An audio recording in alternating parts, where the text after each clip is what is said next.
Hey guys, so I'm back here with another video today.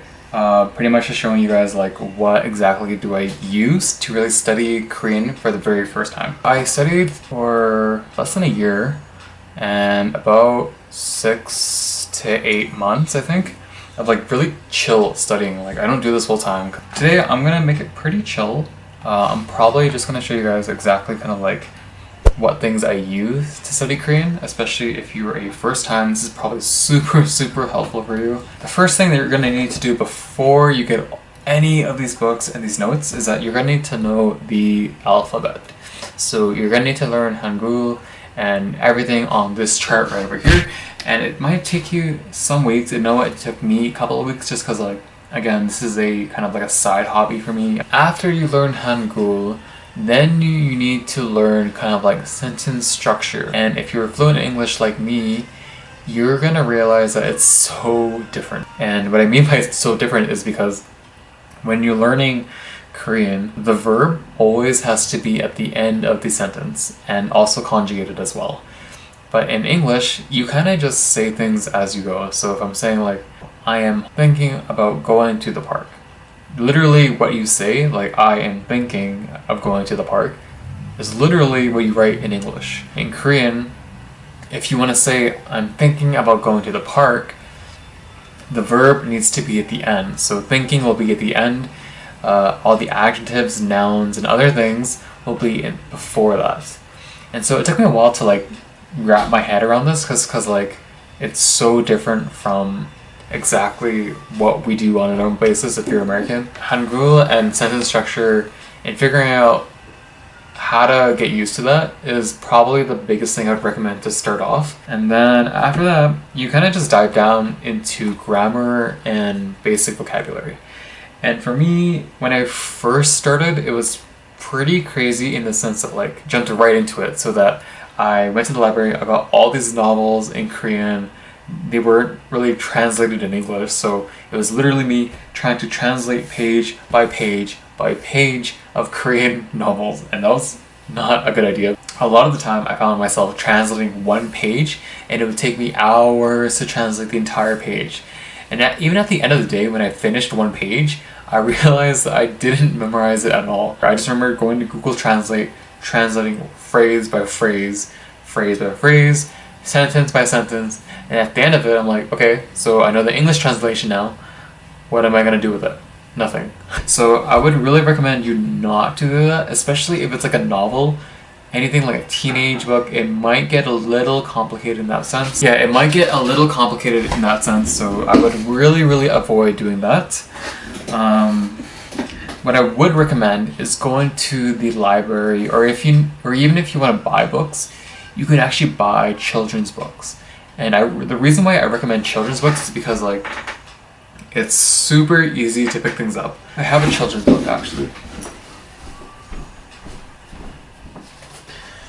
Yeah, I actually do. So this is a Korean children's book. Back when I was in Vancouver, the public library actually had like a book sale, because they always like sell really old books that probably aren't going to be bored anymore, and this is one of the ones that they sold. Pretty much what I'm getting at is that you need to study easy sentences before you get into novels. And next thing that I did after that, what did I do? So I have these 2 stacks of paper. They're huge. So the next thing that I did, I figured, was to learn vocabulary and basic sentence structure. I don't have like a Korean class that I go to every week, and I don't take Korean classes before when I was in university. I needed to find a way to learn things online, because for me, I have a pretty busy schedule with work. Finding an online resource is probably my best bet to learning Korean on the side and also making time for it as well. I have 2 websites that I always religiously use, and the first one is howtostudykorean.com, and the second one is talktomeinkorean.com. So these ones are pretty awesome to use. If you're like not Korean American like me, I would say going with the talktomeinkorean.com is probably your better bet. And the reason why I say that is because a lot of the things that they teach you in howtostudykorean.com, I generally feel like all of the things that they teach you is for people who have a background in Korean, like a little bit. Because I feel like the pace that they teach you at is a lot faster. Like they go straight into like, not even greetings, but like literally sentences in Korean and objects. And talking in Korean, they start out with the basics. 안녕 and 안녕하세요. I would really recommend if you're doing this for the first time like me, because I know that I was super lost doing this for the first time. I actually printed out the how to study Korean.com first, and I didn't find out about this one until later. What I have here is I have Unit 0 lesson. I printed out a lot of stuff. So like I have Unit 1 and Unit 0. Unit 1 goes up to Lesson 8. So I have up to Lesson 8. Because I said it's a little more advanced, they put literally a bunch of verbs and a bunch of adjectives. It's nice because you can make cue cards really and break these out so that you can study it maybe on the way to school or like on the way to work. And then in Talk to Me Korean, the reason why I like this one a lot more is because, again, they approach learning Korean in a more beginner level, which is definitely something that I can relate to because I'm a complete beginner and I speak Vietnamese. Also, they have a podcast. So it's funny because like for me, I go to work every morning and I come home from work. Sometimes when I feel like very out of tune with like listening to Korean music, I'm like, okay, you know what? I should probably be more productive and listen to a podcast. I put on Talk to Me Korean podcast. And so they have these lessons exactly in a podcast form. So if you're really lazy and you already went through it once and you kind of just want a refresher, it's pretty awesome in the sense that like they literally walk you through everything that they teach you onto the piece of paper. I completed level 1. Level 1 has 25 lessons, and then they have like a little, I don't want to say test, but they have like dialogue section at the end, and it's pretty much like you reading a full-on Korean conversation. So yeah, I like that. And then right now, I'm on level 2, and I finished lesson 1, level 2. 언제 할 거예요? 언제 할 거예요? I was literally studying earlier. The red is my writing, and I was like studying pretty intensely earlier.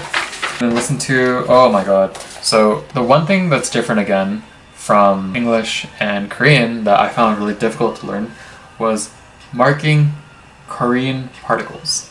And so it's either like I, ka, nun, u, lu, and then when you go into like location, it's gonna be like a, yay, yeah. So I know most of them. Definitely use those two resources, how to study Korean.com and also talktomekorean.com. Awesome resources online. After those two online resources, I went ahead and I got some books for myself just to keep on hand in case like I want to do some more studying or even harder studying. So Billy Go is a pretty awesome YouTuber. He studied Korean I think in university, so he's like super fluent by now. I got this one online. I think it was like $20. Haven't gone through it much yet just because like when I was first learning, this is actually one of the mistakes I made. So I bought a bunch of stuff, and this workbook, I would feel like you would need the level of understanding of how to study Korean. So it might be a little harder for you to like adjust to. That would be my recommendation, but the book is pretty good. Now that I know the basics and the fundamentals, I feel pretty good doing that. So I will revisit that when I get a chance to. Oh yeah, also when I went to the bookstore, I bought the children's book. And then I also bought a recipe book. To be honest, I haven't touched this book literally at all. And the reason is because now I used to live in Vancouver and I used to live on my own. So I needed to cook my own food, and I realized that, hey, and I wanted to, cook some Korean dishes. And I figured, why not level up my Korean learning by getting a recipe book. And the book's pretty cool, like it's pretty aesthetic look. It's like ingredients on this side, and it's literally all in Korean. Oh, so this book is a pretty useful book. The reason why I say that is because this book comes with an audio package. So if you're like really iffy on like pronunciation and you want to hear what people have to say and how you say it, they literally have all the short stories in Korean. So this book is called The Korean Stories for Language Learners. Pretty awesome. And I really like this because they have the Korean at the top and then they have the English at the bottom.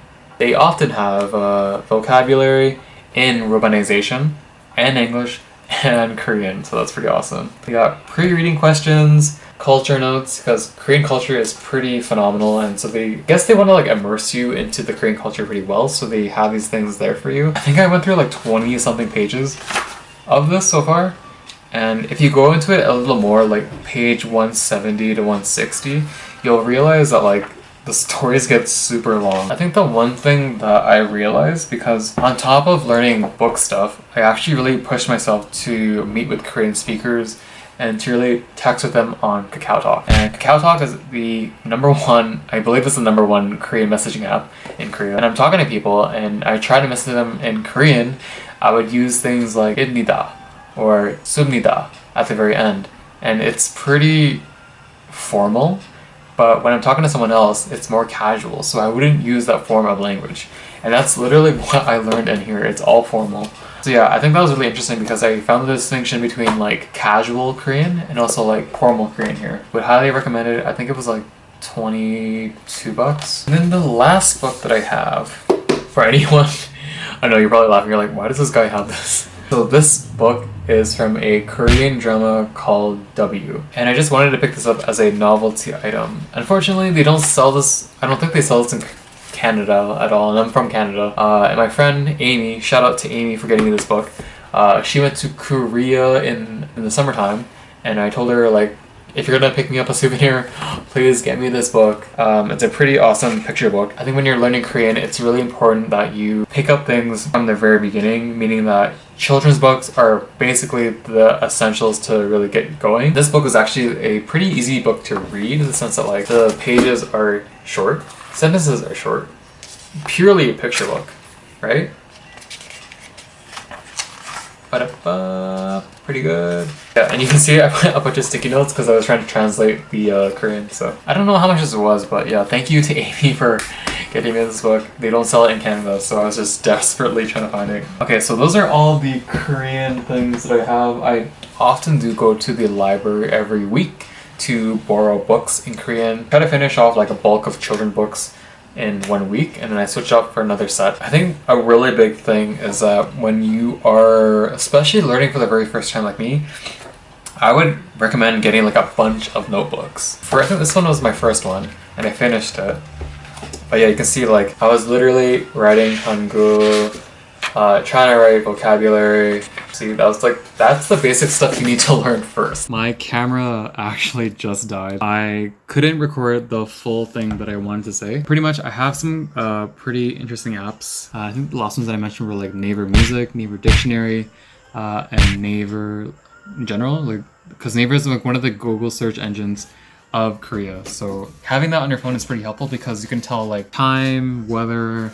You can search stuff in Korean if you needed to. I have 2 language exchange apps, and one of them is called HelloTalk, and the other one is called Tandem. The people that I met up with, they weren't fluent in English, but they wanted to learn English. For me, I was fluent in English, but I wanted to learn Korean. So there was like definitely a trade-off of like you sharing your knowledge with me, and I'm going to share your knowledge with you. So it's pretty helpful in that sense because we both are seeking for like thing that we want to get out of this kind of like friendship that we meet with people online. So a couple of months I've met with about, I want to say 6 or 7 people. Yeah, I've met with like 6 or 7 people from Tandem alone. They were all really nice. It's harder for me because they're in Canada trying to learn English. They probably have a stronger foundation in English as opposed to me having a stronger foundation in Korean. I didn't study Korean in elementary school or high school. As opposed to them, they are more likely to have more experience talking in, their language and English as well. Pretty good experience so far. I've met some pretty nice people on Tandem and HelloTalk. I would really recommend you guys use those 2 apps because they're both free and you can actually change your settings so that you can look for people who are in your city and your country. And that's pretty awesome because you, of course, learn better when you meet with somebody in person, right? So really recommend those 2 apps, HelloTalk and Tandem. Yeah, I think that's pretty much a wrap to this whole video. I'm not gonna go into too much more. So I hope you guys found that helpful because those are all the things that I've been using, really studying off of to really learn Korean for the first time. I'm not really sure what I'm gonna do next. I think I'm gonna do a study with me in Korean video. So I'm gonna probably like have the video in the same direction as I did it before, have it just record, and I'm going to talk to myself, reading Korean, writing Korean. Stay tuned for more content. It's going to come pretty soon. I'm going to upload this I don't know, the next day or two. And I'll make sure my camera's charged more. So thanks so much for watching, guys.